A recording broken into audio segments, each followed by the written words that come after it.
človek mora imeti mentora, ali mentore.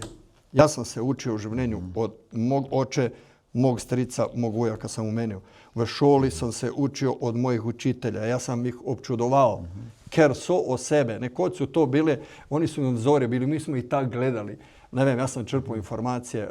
Od trenerov tudi. Pa eni su bili, recimo, ne bom rekao slabši kot drugi, ampak se od slabih tudi nekaj ne učiš. Kaj ne rabiš, oziroma kaj ne smeš delati. Katerega se, mimo grede, trenerja se najbolj zapomniš, da ti je pustil taki pečat?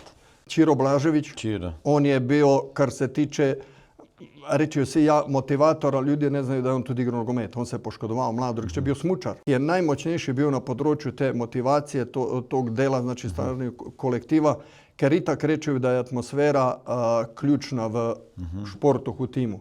Znači tam gdje je dobra, on je znao narediti atmosferu.